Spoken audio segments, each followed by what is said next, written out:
The morning Annie Harper rode into Caldwell, Kansas with a stolen horse, a busted lip, and no intention of apologizing for either. The whole town turned to look at her like she was a problem that needed solving. It was the spring of 1878, a year when the cattle trails were thick with dust and ambition, when the railroad had begun to stretch its iron fingers westward, and men with big voices and bigger wallets were buying up every acre they could find. Caldwell sat right on the edge of the Cherokee Strip, a border town that smelled of livestock and gunpowder and something like opportunity, if you were the right kind of person. Annie Harper was not the kind of person most people meant when they said that. She was 24 years old, with dark chestnut hair that she wore in a long braid down her back, and green eyes that had a way of looking at things too directly for most people's comfort. She was not tall, but she carried herself like she owned whatever ground she was standing on, and that had always been her problem, or so the men in her life had repeatedly told her. She had been told she was too much, too loud, too certain, too unwilling to bend. Her father had said it when she was 16 and refused to marry the neighbor's son. Her uncle had said it when she took over the running of his small ranch after he broke his leg and refused to give it back when he healed. The sheriff of the last town she had lived in had said it when she showed up at his office with evidence that the local land agent was forging deeds, and he had dismissed her without so much as a cup of water. She had been called ungovernable by every man who had tried, so she had stopped letting them try. The horse she was riding, a fine gray roan with white stockings, technically belonged to a man named Gerald Purcell, who had technically cheated her out of $60 in a card game using a marked deck 3 towns back. Annie had a different view of who owed what to whom, and she had made her accounting accordingly. The busted lip was courtesy of Gerald's hired man, who had caught up with her just outside of Medicine Lodge, and whose nose she had broken with her elbow before putting her heels to that gray horse and not looking back. She rode down the main street of Caldwell with her chin up and her eyes steady, and she felt every stare like a small stone thrown at her back. She needed 3 things: a place to sleep that was not the open ground, a meal that was not jerky and creek water, and work. The last item on the list was the hardest to come by for a woman alone in a cattle town. She had tried taking in laundry before, and it made her hands raw and her spirit worse. She had tried seamstress work and found she would rather chew gravel. What she was good at, what she had always been good at, was horses and land and making things grow from nothing. None of those skills were easy to sell when you were a woman and people spent more time looking at you with suspicion than listening to what you actually knew. She tied the roan at the rail outside the mercantile and went inside, because she needed flour and salt, and because the owner of a mercantile always knew everything about everyone in town, and she needed information as much as she needed anything else. The man behind the counter was round-faced and pleasant-looking, with a white apron and spectacles that kept sliding down his nose. His name, she would learn, was Mr. Horace Finch, and he was one of the few people in Caldwell who had made something of a hobby of not judging people before they opened their mouths. "Help you, miss?" he asked, pushing his spectacles up. "I need flour, a pound of salt, and information," Annie said. Horace Finch blinked and then smiled. "2 out of 3 I can definitely help you with. What kind of information?" "I need work. I know horses and I know land. I can break a green horse in 3 days and ride anything with 4 legs. I know soil, I know drainage, I know how to look at a piece of ground and tell you if it'll grow corn or if it'll break your heart trying. I need someone who needs those things and will pay fair wages for them." Horace studied her with a frankness she appreciated. He was not looking at her like she was a problem. He was looking at her like she was a set of facts he was trying to organize. "You're not from around here," he said. "No. Coming from the south, west of Medicine Lodge." He nodded slowly, turning to gather her flour and salt. "There's not many outfits around here that would hire a woman for that kind of work. Most of the big ranchers bring in their own hands from Texas or down the trail, but—" he set her items on the counter and leaned forward slightly. "There is one man who might be different, Levi Bishop. He runs a spread about 6 miles northeast of town, along Bluff Creek. Medium-sized operation, cattle and some horse breeding. He's been short-handed since winter, lost 2 men to the Colorado Silver Rush.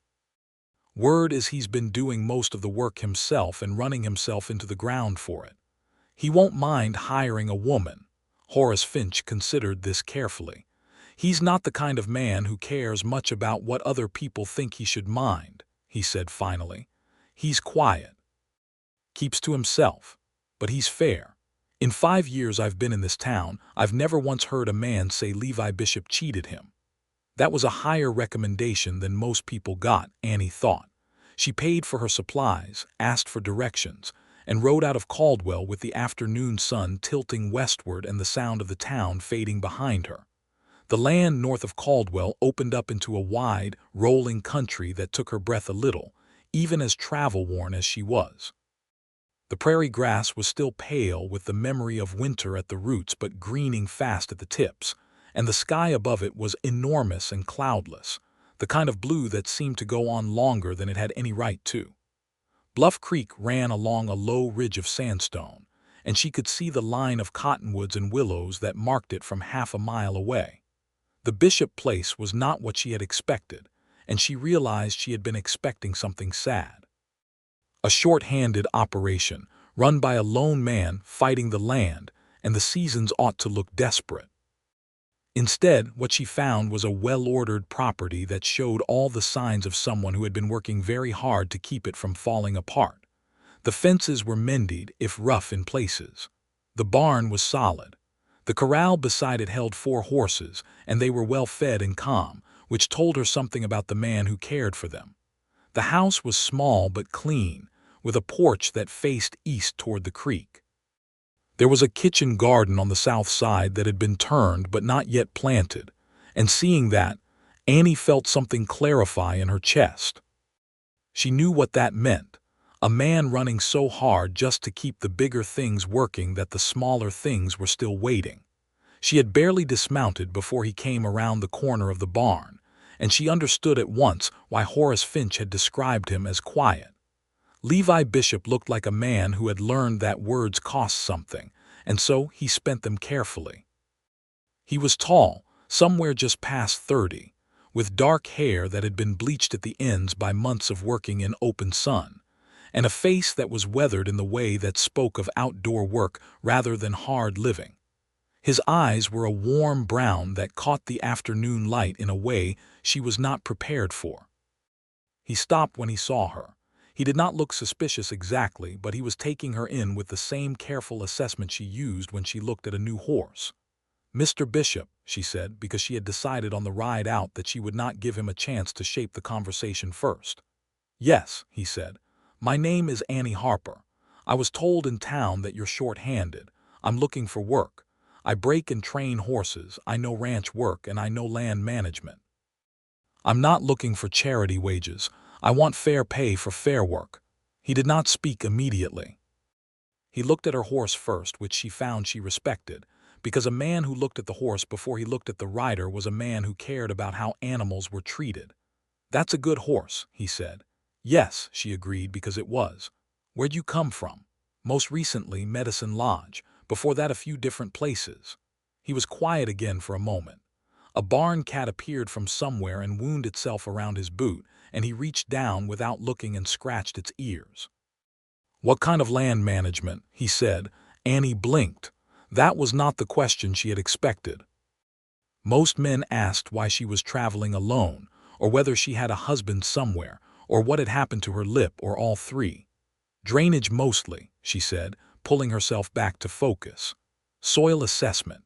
I can tell you what a field will and won't support before you spend a season finding out the hard way. My uncle had 40 acres along a creek bottom in Missouri.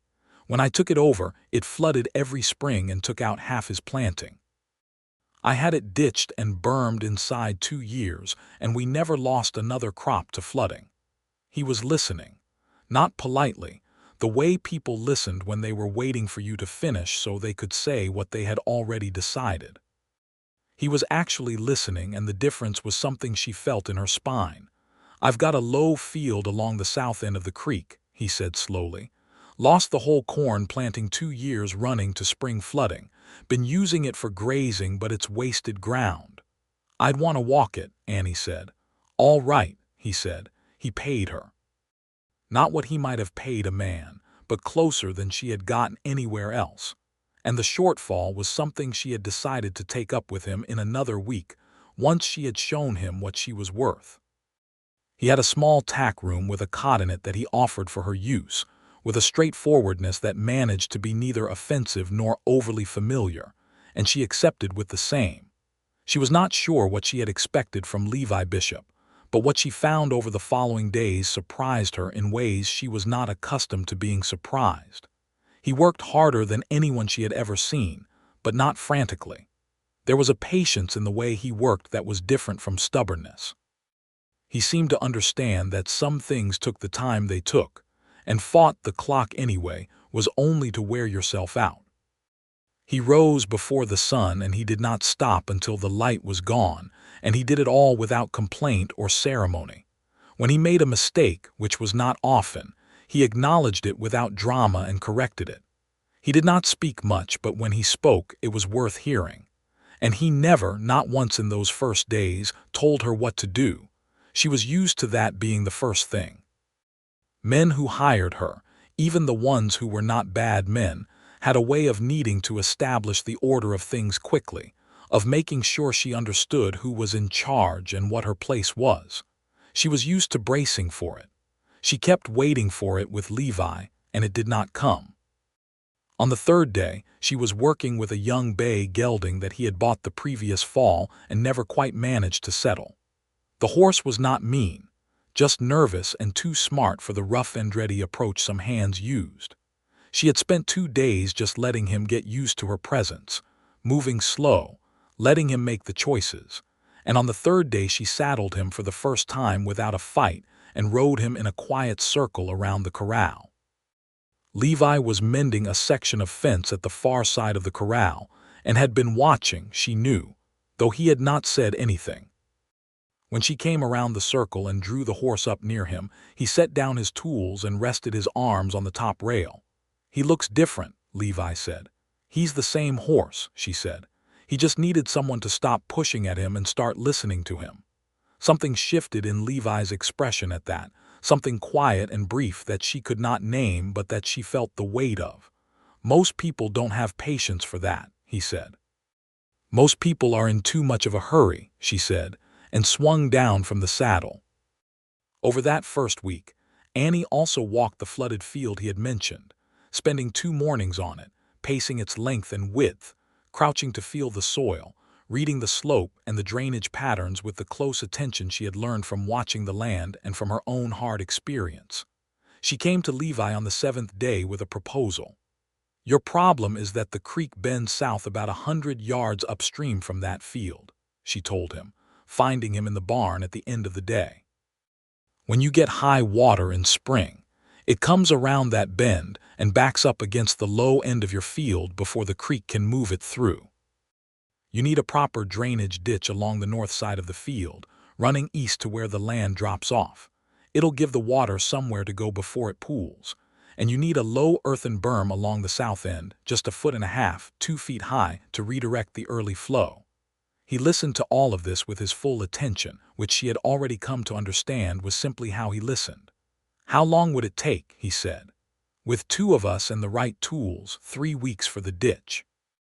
The berm is 2 days of work, maybe less." He was quiet for a moment, thinking it through. She waited because she had already learned that his silences were not empty, they were working. "The tools I have," he said, "and if we start next week, we'd be done before planting time." "We." He had said "we" without hesitation. She did not say anything about that, but she noted it the way she noted everything. They worked the ditch together over the following weeks, and those weeks were some of the strangest and most unexpectedly interesting of Annie's life. The work was hard, the way real digging always is, back-aching and hand-blistering and sweaty work that most people of either sense or station avoided. But there was something about working beside Levi Bishop that made even the hard things feel different. He talked more when they were working than he did at any other time. Not constantly, not filling silence for the sake of filling it, but he would speak when something was worth saying, and what he said was always interesting. He had grown up on a farm in Tennessee, he told her one afternoon, while they were clearing a section of compacted clay that fought the shovel like it had opinions.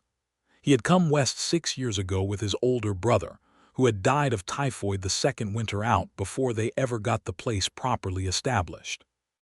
He had stayed because selling felt like abandoning something his brother had helped build, and because he found, to his own surprise, that he had fallen in love with this particular stretch of Kansas, the big sky and the grass, and the way the creek sounded at night when everything else was still. She told him things, too, more than she usually told people, she realized later. She told him about her mother, who had died when Annie was 9, and who had been the most capable person Annie had ever known, and who everyone in their Missouri county had called remarkable right up until she died, at which point they called her a tragedy and forgot that she had ever been remarkable.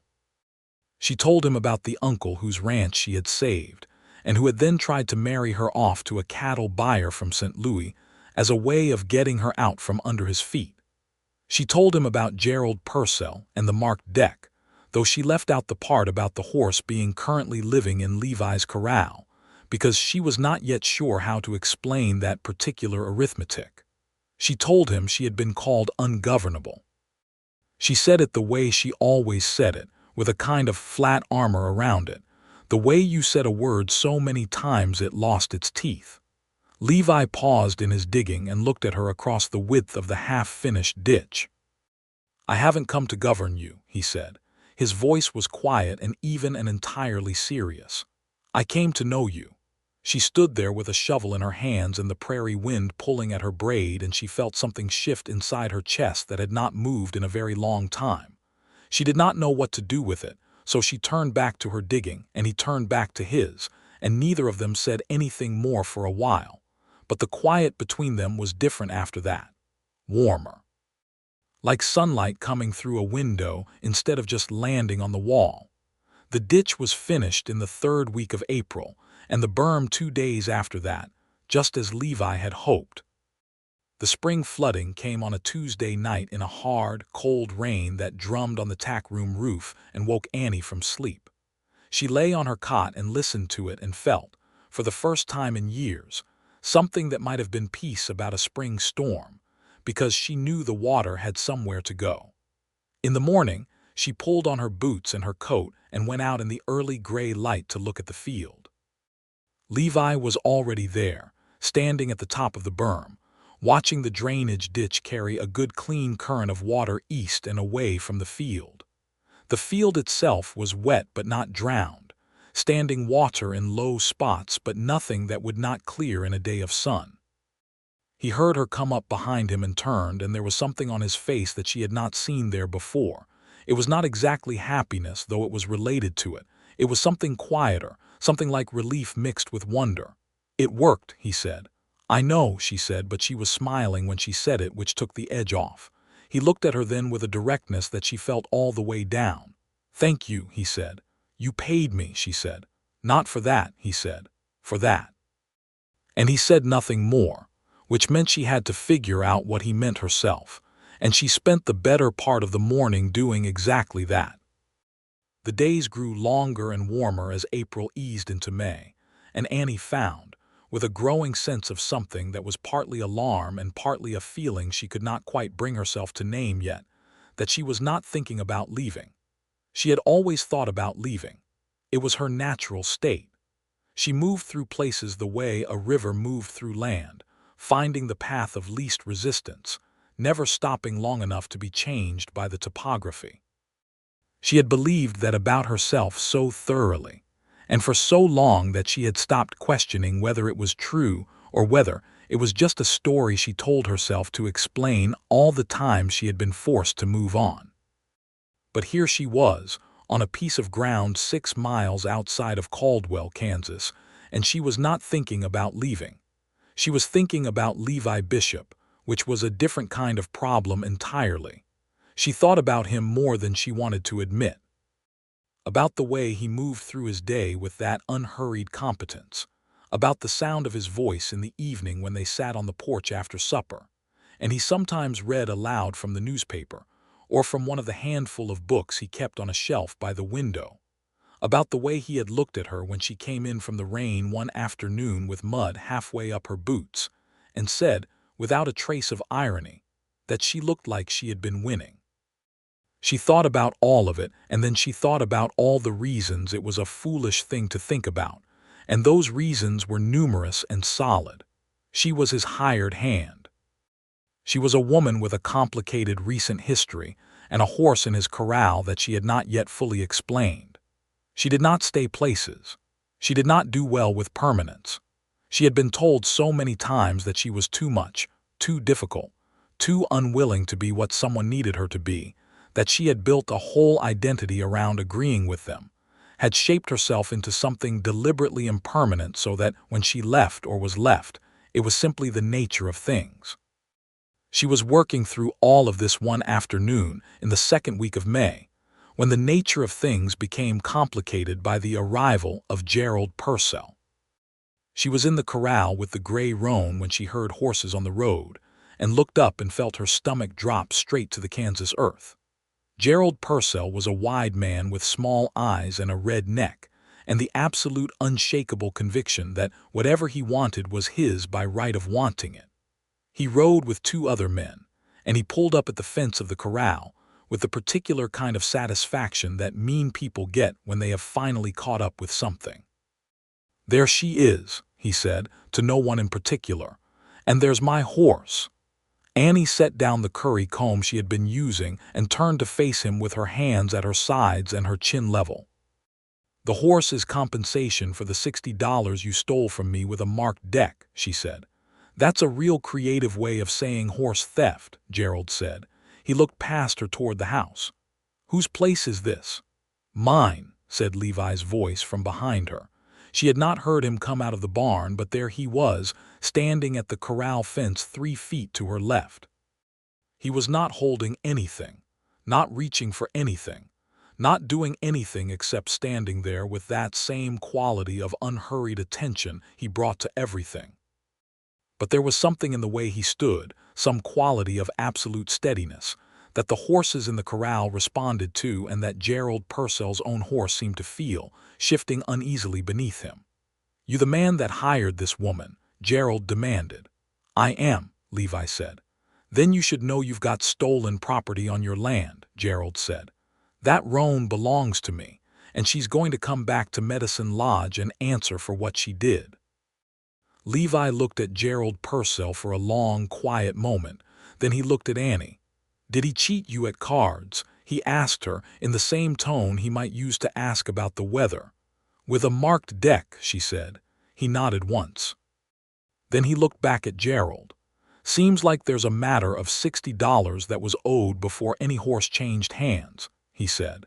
Gerald's face went a particular shade of red that Annie had seen once on a man who was about to say something he would regret.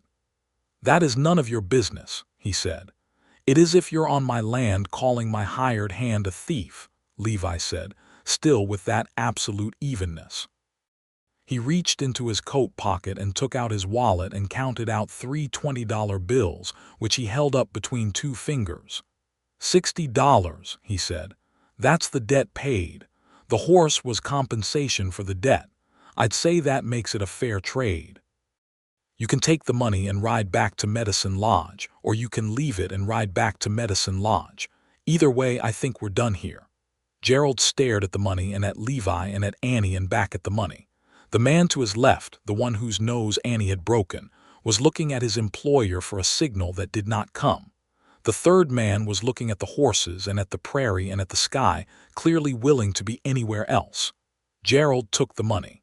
He did not say anything further. He turned his horse and rode back down toward the road, and his men went with him, and Annie stood in the corral and watched until the dust of them was gone. She became aware that her hands were shaking, and she pressed them flat against her thighs and made them stop. "You didn't have to do that," she said. "I know," Levi said. "I would have paid you back." "I know that too." She turned and looked at him fully, which felt like a braver thing to do at that moment than facing down Gerald Purcell had been. "Why?" she said. He met her gaze without looking away. "Because it was the right thing to do," he said, "and because I didn't want you to have to leave." The last part of that sentence landed on her like the first warmth of a spring morning, all at once and everywhere. She did not know what to say to it, and she had a profound distrust of her own voice at that moment. So she nodded and turned back to the roan, and he went back to the barn, and they did not speak again until supper. But over supper, Annie told him the whole story of Gerald Purcell and the marked deck, all of it this time, and he listened and then laughed, a real laugh that she had not heard from him before, and that changed his whole face into something she had to look away from. "The elbow," he said, still smiling. "I had to," she said, fighting her own smile. "I'm not arguing," he said.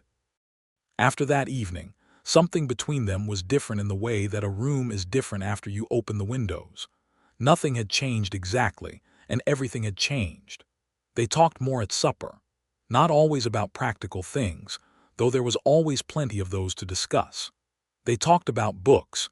She discovered he had strong opinions about Sir Walter Scott, and she had never read Sir Walter Scott, and he lent her a copy of Rob Roy that she stayed up too late 3 nights running to finish. They talked about the land and where it was going, about the railroad and what it meant for the cattle business, about the Cheyenne and Arapaho who had been pushed west of the Strip, and what that said about the kind of country they were building. And she found that his views on that last subject were more thoughtful and less comfortable than most people's. "My brother used to say the West was being built on what people preferred not to think about," he said one evening. He wasn't wrong. You can't look at how the tribes have been treated and call it anything good. "Most people call it progress," Annie said. "Progress toward what?" he said, and the question was not rhetorical. He actually wanted to know the answer. "I've never been sure," she admitted. "My father used to talk about it like it was inevitable, like the land was just waiting to be civilized. But the land wasn't waiting for anything. The land was already something. It just wasn't what white men wanted it to be." He looked at her steadily. "You say things most people won't say," he said. "Most people think that's a problem," she said. "I think it's necessary," he said simply, and turned back to his book. She lay awake that night in the tack room with the sound of the creek and the spring insects and the horse breathing in the stall next door, and she thought about a man who listened, really listened. Not waiting to respond, not looking for the place where he could redirect the conversation to safer ground, just actually taking in what she said and treating it like it mattered. She had met people like that perhaps 3 times in her life. Her mother, the old Apache woman who had helped her once in New Mexico when she was 19 and lost and running from a man she had thought she loved. And now Levi Bishop. She thought about what it would mean to stay. She thought about what it would mean to let herself want to.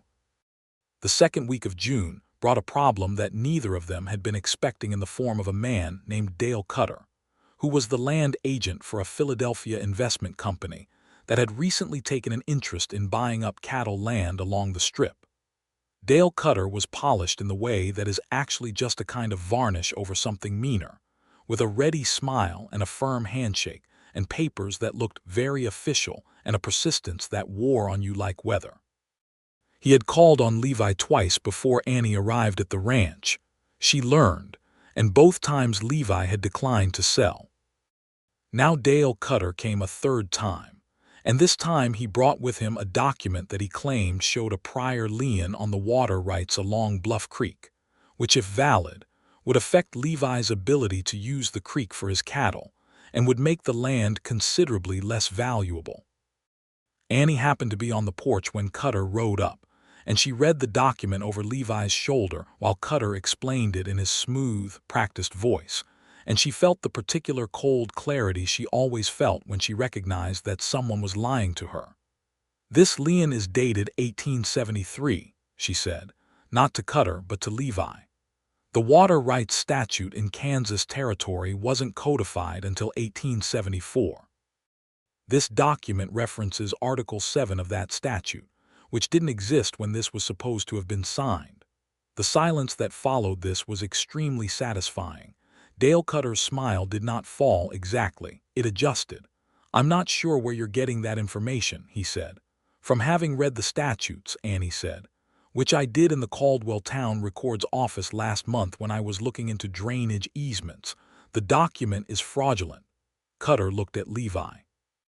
"Your hired girl seems to have some strong opinions," he said, and his tone had changed in a way that made the hair on Annie's arm stand up. "She has facts," Levi said, and his voice was the same as it always was, steady and level and absolutely immovable. "Which is more than you've brought me. I want you off my property, Mr. Cutter. If your company has a legitimate claim, it can make it through the county court. Until that happens, I won't be seeing you here again." Cutter left. He did not leave happy. When he was gone, Levi turned and looked at Annie. "You read the water rights statute," he said. "I read everything I can find," she said. "It helps to know what the law says when you're a woman who works land. People try to take things from you using paperwork." "They try to take things from everyone using paperwork," he said. "But not everyone knows how to read the paperwork." She shrugged, because it embarrassed her slightly when he looked at her with that direct, warm attention. "Have you had any other trouble with Cutter or his company?" she asked, moving the subject to practical ground. "Not until now," he said. "But I think we should go to town and talk to the county records office about that lien. If he's filing fraudulent documents, there may be others." "We again." She noted it and did not say anything, and walked with him to the barn to saddle up. They rode to Caldwell together in the warm June morning, and it was not the first time they had ridden to town together, but it felt different today, and she could not immediately say why. It might have been the easy conversation they fell into about the countryside they were passing through, pointing things out to each other, the hawk circling over a distant rise, the way the creek light hit the willows, the smell of the prairie grass under the sun, all of it ordinary and all of it somehow not. She glanced at him sideways once and found him already looking at her, and neither of them looked away quickly. They just looked for a moment, and then the road curved and they both looked at the road. At the county records office, they found that Dale Cutter had indeed filed the lien document, and with the help of a clerk named Mr. Tully, who was meticulous and had a genuine dislike of land speculators, they were able to demonstrate the anachronism Annie had identified. Mr. Tully filed a formal challenge and sent a copy to the county judge. On the way home in the early afternoon with the sun warm on their backs, Levi said, "I've been thinking." "About the lien," she said. "About you," he said. She felt herself go very still in the saddle. The gray roan felt it and flicked an ear back. "I want to offer you a partnership," he said. She turned to look at him. "A partnership? Not a hired hand arrangement," he said. "A full partnership, half the operation. You've put more into this land in 2 months than I've managed on my own in 2 years, and you understand things about it that I'm still learning. The drainage work alone is going to double what we can grow in that south field. The horse training is already bringing in interest, and you know the law better than the land agent does." He paused. "It's not charity, it's what's fair." She was quiet for a long time, long enough that they had gone half a mile before she spoke. "Levi," she said, "are you asking me to stay?" "Yes," he said. It was a direct answer to a direct question in the way he always answered, and it landed on her like something solid and real. "As a partner," she said. He looked at her. There was something behind his eyes that she had been watching move closer for weeks, and now it was right there, close enough to see clearly. "As whatever you want to be," he said quietly. "I just want you to stay." She thought about all the times she had been told she was too much, about all the times she had believed it, about all the places she had left, and all the reasons she had used to justify leaving, and all the walls she had built out of the stones other people had thrown at her. She thought about a man who said he had not come to govern her, he had come to know her. She thought about what it felt like to be known. "All right," she said. He released a breath that told her he had been holding it for longer than just the length of that conversation, and she found that knowledge undid something in her that she had not known was tied. They did not say anything more about it that afternoon. But at supper, she caught him looking at her with a light in his expression that was new and uncomplicated, and she stopped pretending she was not looking back. It was a week later, on a Sunday evening, when the storm came. Not a rainstorm, though there was that too. A line of thunderheads that had been building since noon and finally broke over the prairie in a tremendous rush of wind and rain and lightning that turned the early evening into something almost theatrical. It was the kind of storm that made the world feel very small and the house feel very important.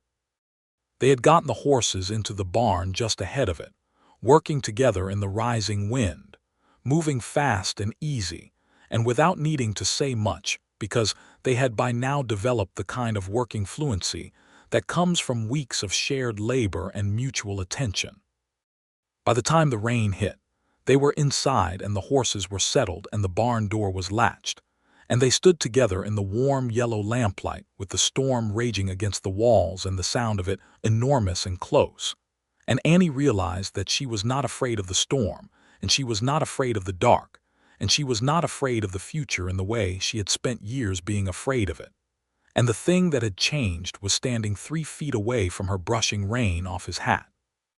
She looked at him, and he looked at her, and the distance between those looks closed. He said her name, just Annie, in a voice that had all the weight of everything they had been working up to for 2 months, and she stepped forward and he met her halfway. He kissed her the way he did everything, with his full attention, without hurry, without any sense of needing to prove something or take something. Just a steady, warm, honest presence that was like the man himself concentrated. She had been kissed before by men who wanted versions of her that she could not sustain. This felt entirely different. This felt like being met. When they separated, she could hear the storm and the horses and her own heartbeat, all of them equally clear. "I should tell you something," she said. "All right," he said. "I don't know how to be easy," she said. "I've been told often enough that I'm difficult, and I've got to where I half believe it. I argue. I have opinions about everything. I don't take direction well. I will disagree with you in front of other people if I think you're wrong." She looked at him directly. "I don't know how to be less than what I am." He was looking at her with that expression she could now name without the alarm she had first felt naming it. It was tenderness, straightforward and unguarded. "I don't want you to be less than what you are," he said. "I never did." She believed him.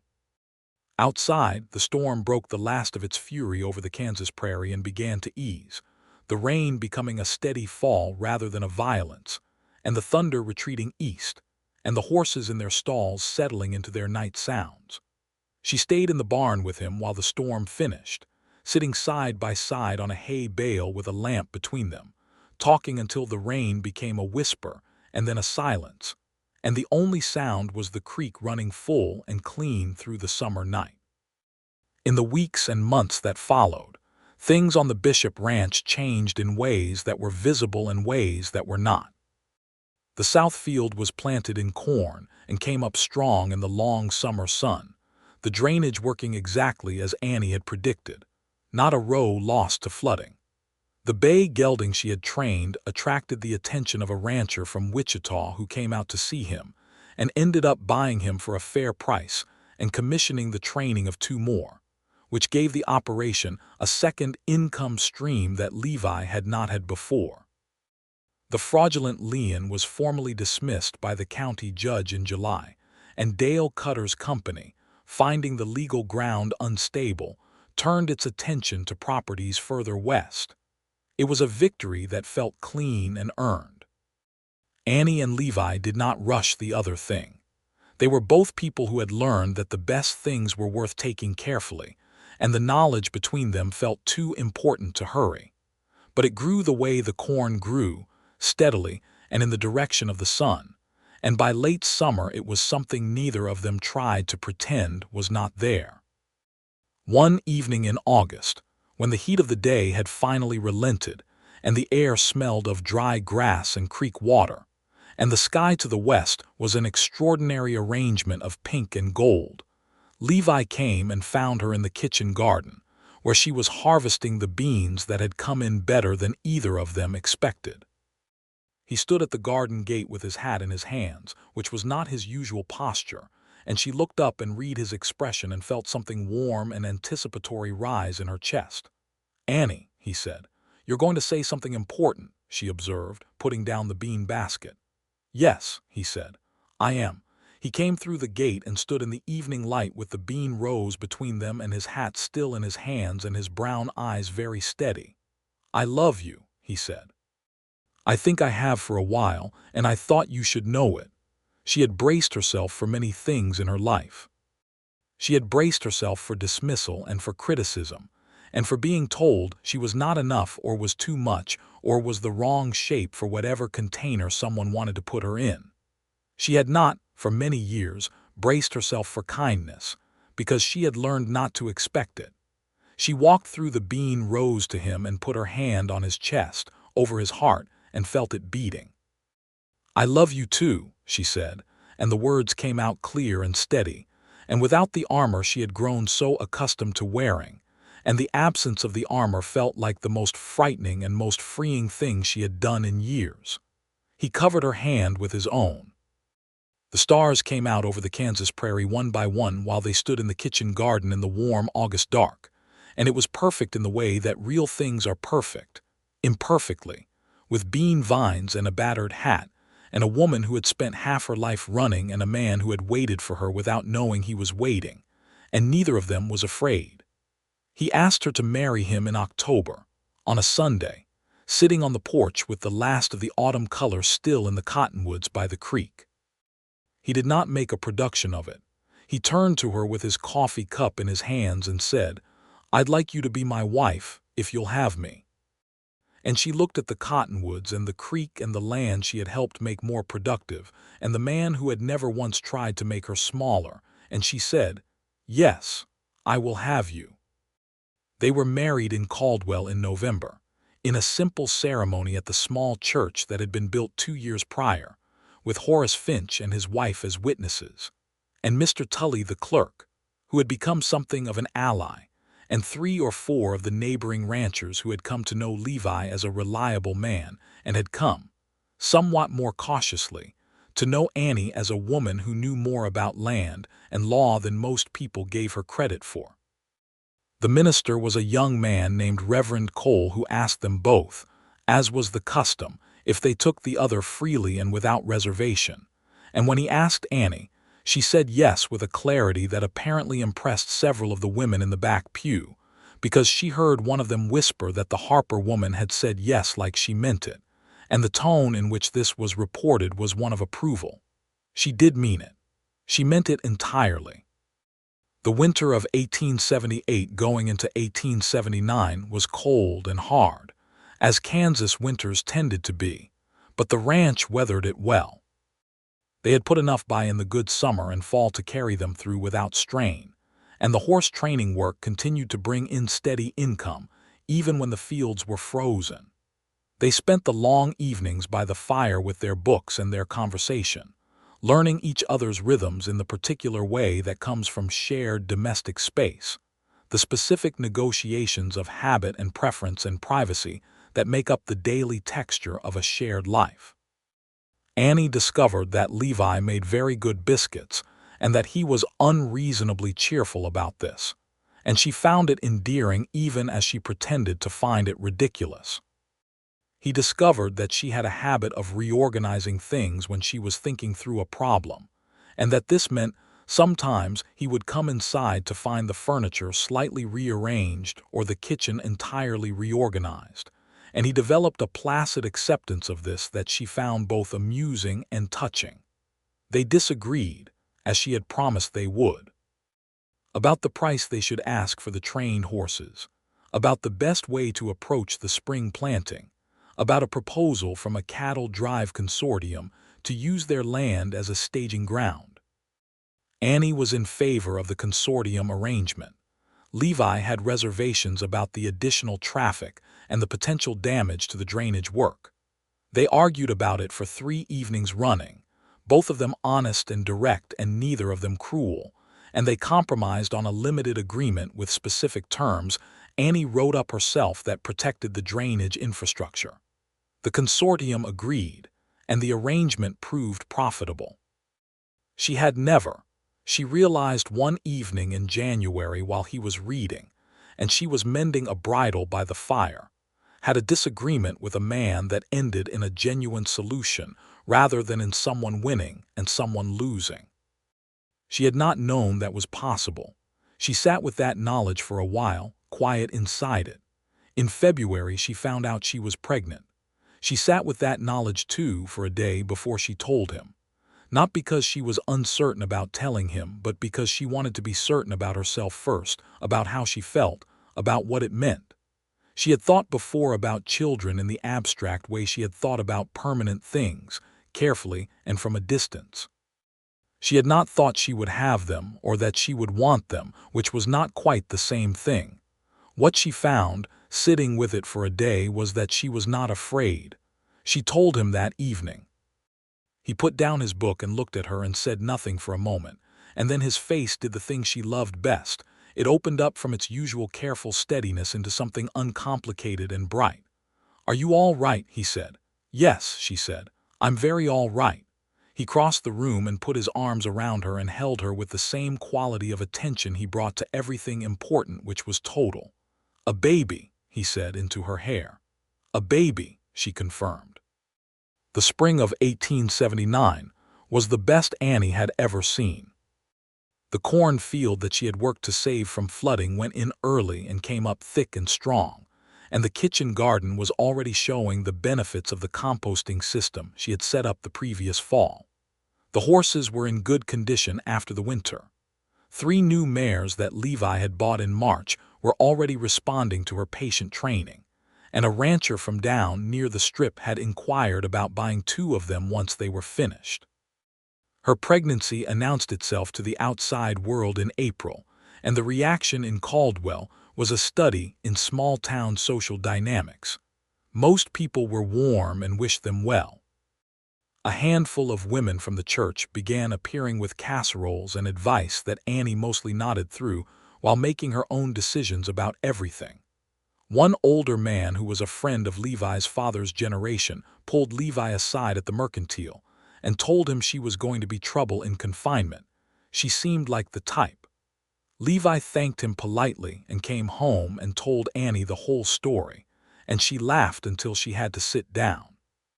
The summer was full and busy in the way that good summers are, each day having its work and its small revelations, and Annie moved through it with an energy that surprised her, because she had half expected pregnancy to make her smaller somehow, to reduce her to something more manageable and contained. Instead, she felt more fully herself than ever, moving through the days of her own life with a clarity that had to do with knowing exactly what she was doing and why. She trained horses until August and then turned that work over to the ranch hand they had hired in the spring, a young man of 20 named Tom, who had good instincts and was willing to learn. She spent the late summer working on the records and accounts for the ranch, which she had gradually taken over because she was better at it than Levi and they both knew it. She also wrote, that summer, a detailed account of the drainage work she had done on the south field, including the specific techniques, the tools required, the measurements, and the results over 2 growing seasons. She sent it to the Agricultural Extension Office in Wichita. They wrote back to say they would like to publish it in their quarterly pamphlet, which was distributed to farms across the state. She wrote back to confirm.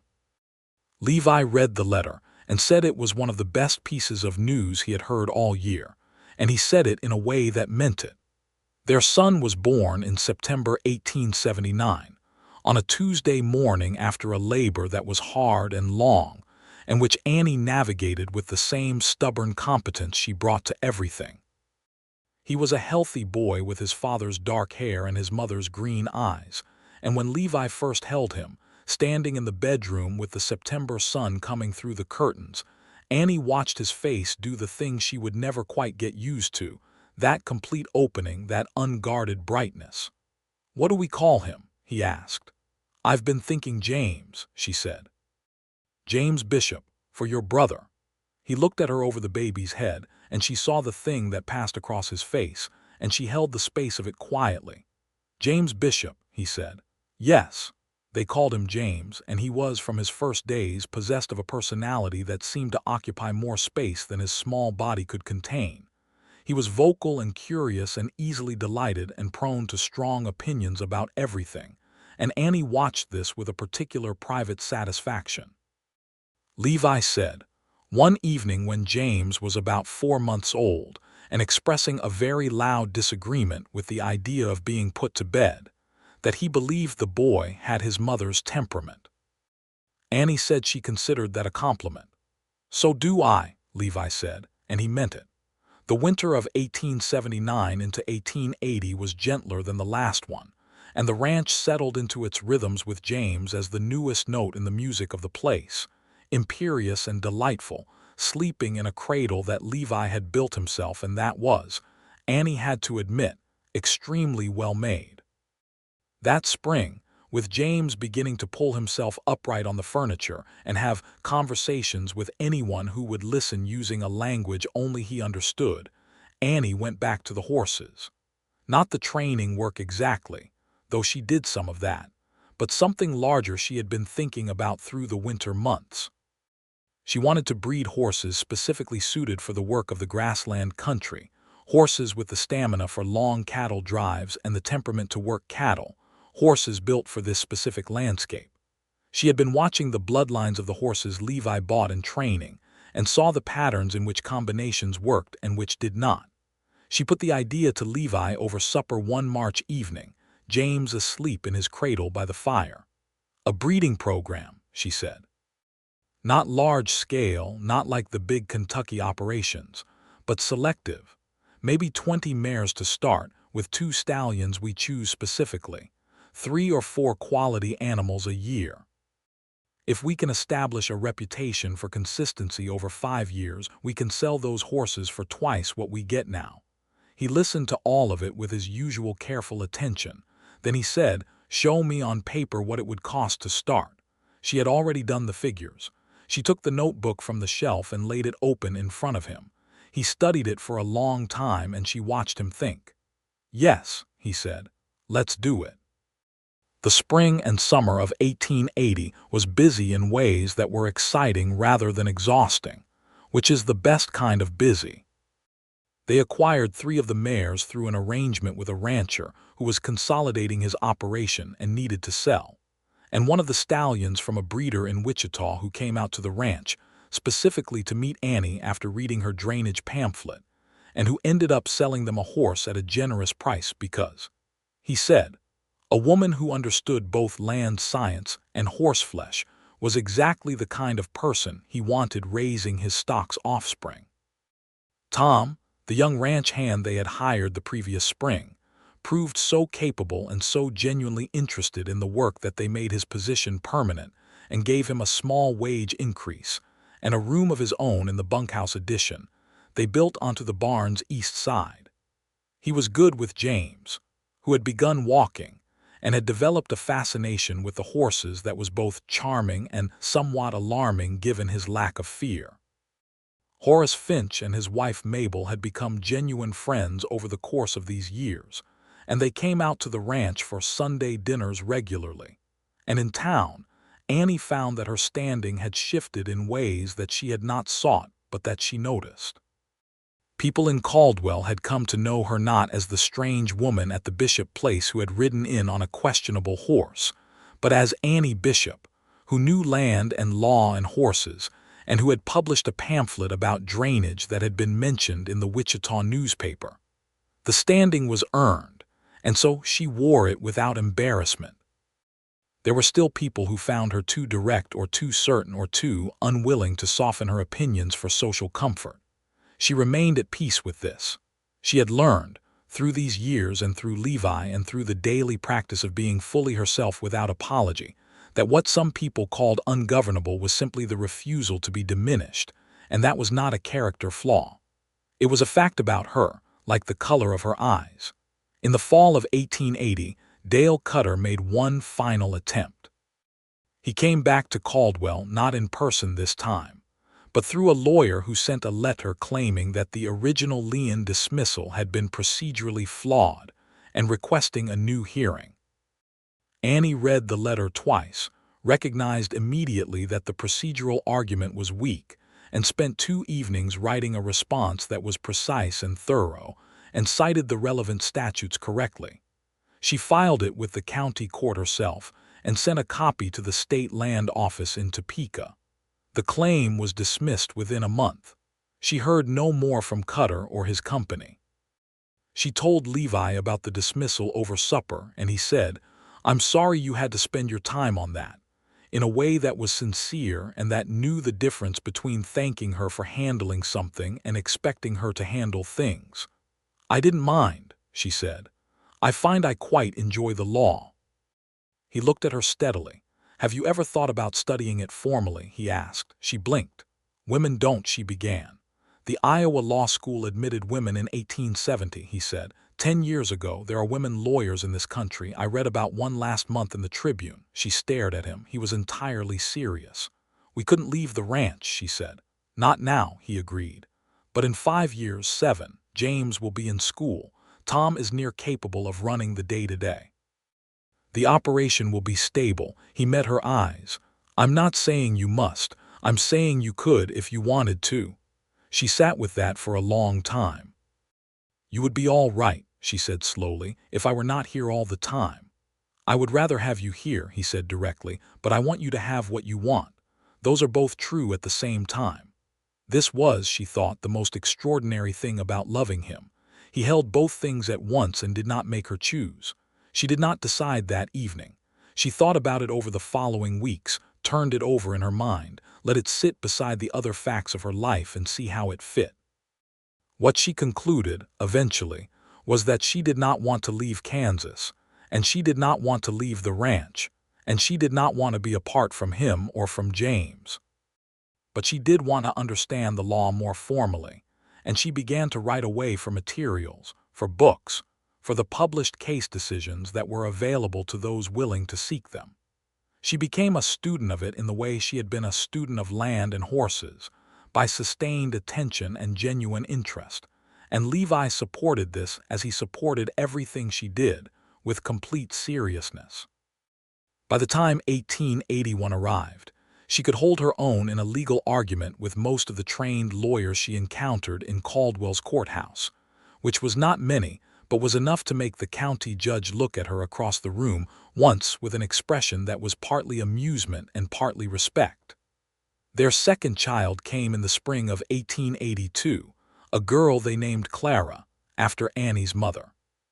Clara arrived into the world with the same decisive energy as James, who was now 2.5 and deeply interested in the new person, and somewhat baffled by her inability to get up and come look at the horses. He explained this to her at some length, crouching beside her cradle with his hands on his knees, in a posture that was so exactly Levi's posture of concentration that Annie had to turn away to hide her expression. The breeding program had its first real successes that year. 2 of the horses they had raised from the program went to a cattle operation near Dodge City and came back with word of mouth that spread through the cattle-driving community like water finding level. These were good horses, well-tempered and built for distance and the work. 3 more were sold before the summer was out. The ranch had become, over these 4 years, something neither of them had fully imagined when they were digging a drainage ditch in the April mud. It was a working place, productive and stable, and it was also a home in the fullest sense of that word, a place where 2 people had built a life that had room in it for everything they each actually were. James learned to ride at 3, sitting in front of his father on Levi's steady bay, and at 4 he had his own pony, a small spotted fellow named Dusty who was of an even temperament and a philosophical outlook on the small rider. Clara walked early and talked earlier, and showed from the beginning her mother's directness and her father's patience, which was a remarkable combination. The summer of 1882 was long and golden and satisfying, and in its evenings Annie would sometimes sit on the porch with the supper cleared and James asleep and Clara in her lap beginning to drowse, and look out at the land that ran from the house to the creek and beyond, the cornfield that no longer flooded, the corral where tomorrow's training would happen, the far line of cottonwood silver in the dusk. She would listen to the creek and the insects, and the particular peace that had settled over this place and over herself. Levi would come and sit beside her, and sometimes they talked and sometimes they did not, and both were good. He had a quality of presence that she had come to depend on, not in the way of need, but in the way of gratitude, the way you depend on a good season or a true north, something solid and reliable without being constraining. One such evening, late in August with the heat finally beginning to ease toward fall, he came out with 2 cups of coffee and sat down and looked at the same horizon she was looking at. "I've been thinking," he said. "About what?" she asked. "About what this place is," he said. "What it's become." He paused. "I came here with my brother because we wanted something that was ours. He didn't get to see it." He was quiet for a moment. "I think he would have liked what it turned out to be." She leaned her shoulder against his. "He would have liked you," she said. "He would have been proud." "He would have liked you more," Levi said, and she could hear the smile in it. "He always liked the interesting ones." She laughed quietly, and Clara stirred in her lap but did not wake. "Levi," she said. "Yes." "I'm glad I came to Caldwell." "I'm glad you stayed," he said. They sat together in the August dusk with their coffee and their children and their land, and the creek made its steady sound through the cottonwoods, and the first stars came out over the Kansas prairie. In the years that followed, the Bishop Ranch grew in the steady, real way that things grow when they are tended by people who understand what they are doing and why. The breeding program established a genuine reputation by 1884, and they were selling horses as far east as Missouri and as far south as Texas. Tom became the ranch foreman, in fact, if not always an official title, and they hired 2 additional hands, young men who were good workers, and who learned from both Levi and Annie with equal ease. Annie's knowledge of the law continued to deepen, and she became known in Caldwell and in the surrounding county as someone who could be consulted on land disputes and water rights, which were the dominant legal questions of this part of Kansas in these years. She did not practice law in the formal sense, because the formal sense was not available to her, but she helped neighbors draft letters and responses.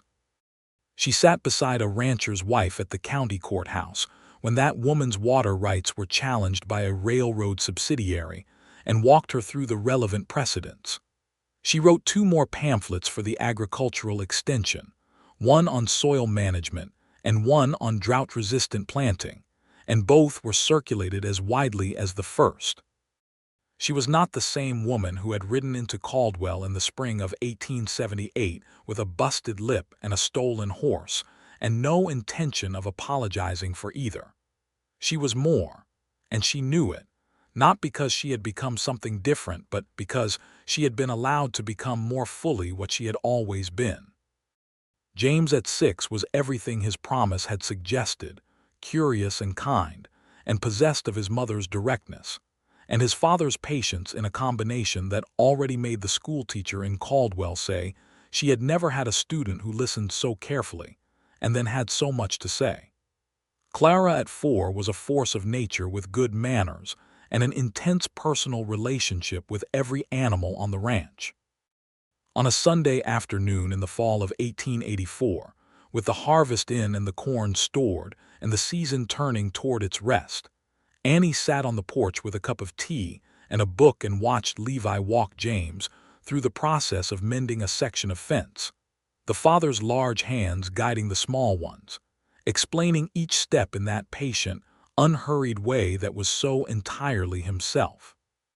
Clara was sitting in the kitchen garden, pulling up the last of the season's carrots, with the focused intensity she brought to all physical tasks. Annie looked at all of it, this particular arrangement of people and land and afternoon light, and felt something that she recognized, with a completeness that was new as happiness. Not the fragile kind, the kind that knows itself to be temporary and braces already for its ending. The solid kind. The kind built from real things, real work and real knowledge and real love. She thought about the woman who had ridden into this town 6 years ago braced for dismissal, carrying all that armor, all those good reasons to keep moving and never stay. She thought about the man who had not asked her to put the armor down but had simply made her feel, slowly and consistently, that she did not need it. Who had seen what she was and called it valuable rather than too much. Who had come not to govern her but to know her.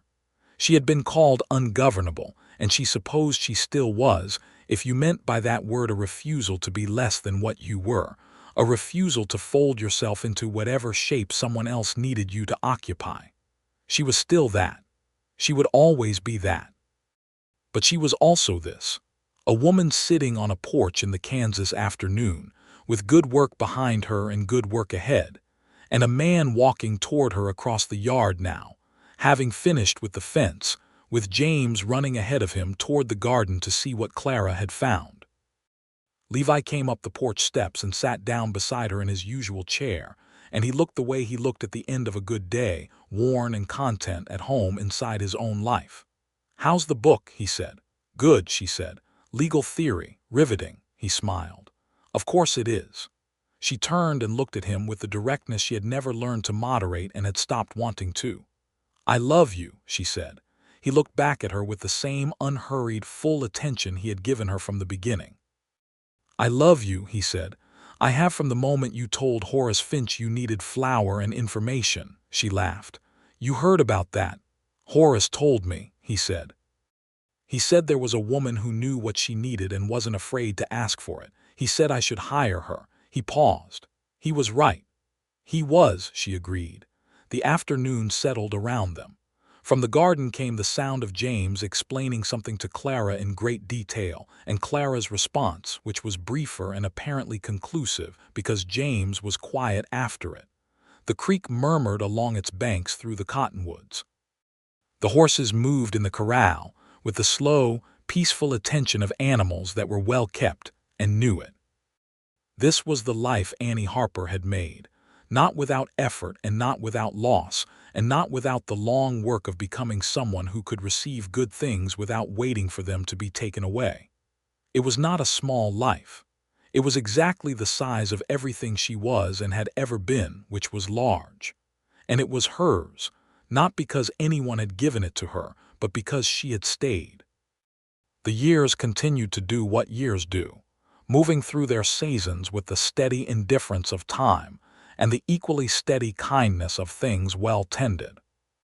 James grew into a boy of 10 who could already identify soil drainage problems by sight and who read everything he could find, including his mother's legal pamphlets, which he found fascinating for reasons he could not entirely explain.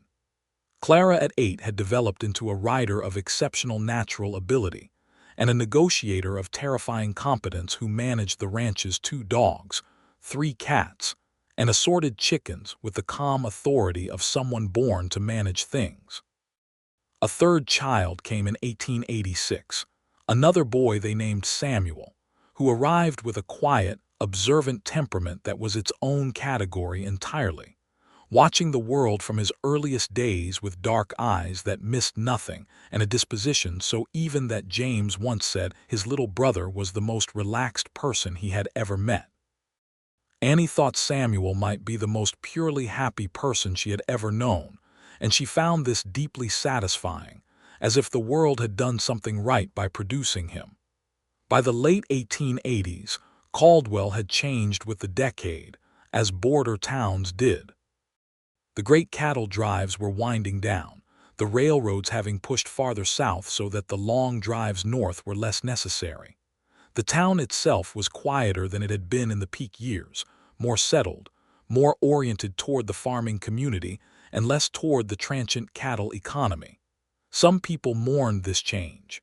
Annie found she mostly did not. She had never quite trusted an economy built entirely on men passing through. The Bishop Ranch adapted, as it had always adapted, because the 2 people running it were good at reading what the land needed and what the market needed, and at finding where those 2 things could meet. The horse breeding remained steady and good. The farming grew more sophisticated with each year that Annie refined her understanding of what this particular ground could do. They added apple trees along the south side of the house in 1887, a young Caldwell couple's wedding gift, and by 1889 they were producing enough fruit for Annie's dried apple operation, which started as a winter project and became a modest but reliable source of income. Levi's hair had silver in it by his late 30s, which suited him in the way that physical changes can suit people who have grown into themselves. Annie found it beautiful and told him so, which made him look at her with the particular half-smile she had learned to read as his version of being completely undone. She felt the same about her own years showing. They were earned, all of them. In the spring of 1890, on the occasion of their 12th wedding anniversary, Levi gave Annie a gift that she would keep for the rest of her life. It was a leather-bound journal, fine quality, with her name stamped on the cover, and inside the front cover he had written in his careful, unhurried hand, "For Annie Bishop, who knows land and law and horses and what it means to stay, from the man who is glad every day that she did." She read it and was quiet for a moment, which was unusual for her. "You're a good man," she said finally. "I had good material to work with," he said. "I mean it," she said. "So do I," he said. James Bishop at 11 found this exchange entirely embarrassing. Clara at 8 found it appropriate and said so. Samuel at 4 was asleep in the next room and had no opinion. That evening, after supper and after the children were in bed, Annie and Levi sat on the porch in the warm spring dark as they had done so many times, with the creek running and the stars enormous overhead. She leaned her head against his shoulder, and he put his arm around her, and they sat in the particular comfortable quiet that belongs only to people who have shared enough of life to have nothing to prove. 12 years, she said. 12 years, he said. We did good work, she said. We did, he agreed. And then, are you happy?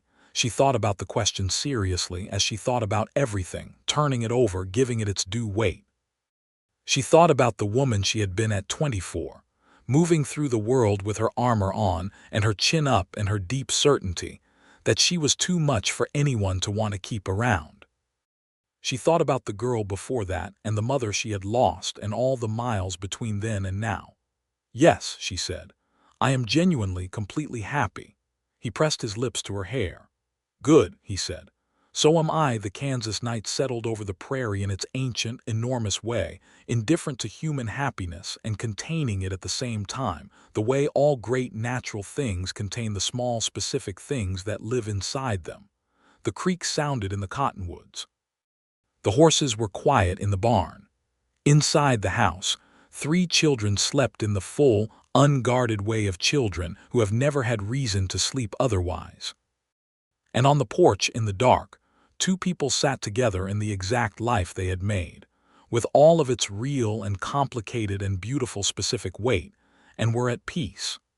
In the years ahead, there would be more seasons of work and more small crises and more things to figure out together, because that was the nature of a life lived fully and without pretense. There would be years when the weather was hard and years when it was generous, and the ranch would move through both, because it was built by people who understood the difference between what they could control and what they could not. James would grow into a young man of remarkable capability, who left for the university in Lawrence at 17 and came back at 22 with a law degree and an intention to practice in Caldwell, which he did, and which brought Annie a satisfaction that was so complete she had to sit down when she first heard his name announced at his admission to the bar. Clara would become, as everyone who knew her had always known she would, a horsewoman of exceptional reputation who expanded the breeding program into its 2nd generation and made the Bishop horses known in 5 states. Samuel would stay on the land, quiet and steady and deeply content, married at 25 to a woman named Rose who was gentle and smart, and who fit into the family's life the way something long missing fits when it is finally found. The house along Bluff Creek would be added to twice over the decades, First, a proper back bedroom when the children needed space. Then a study for Annie where she kept her books and her legal correspondence, and the 4 published pamphlets and 2 longer articles that bore her name, and that sat on the shelf with the kind of quiet permanence that things have when they are true. The kitchen garden would expand and change with each year's learning, and the apple trees would grow from young and hopeful to old and lavishly productive. And the drainage ditch that Annie had planned and Levi had helped dig in the cold spring of 1878 would still be doing its work in 1900 and beyond. And Annie Bishop, who had been called ungovernable by every man who had tried to govern her, would live all of her long, full, particular life exactly as she was, known completely by the one man who had never wanted her to be anything else, and knowing him just as completely in return, and finding that this knowing, real and daily and mutual and kind, was the best thing, the truest thing, the thing that made everything else make sense. She had ridden into Caldwell with a busted lip and a stolen horse and no intention of apologizing, and she had found, in the unremarkable miracle of being genuinely seen, the only home she had ever needed. It was enough. It was more than enough. It was everything.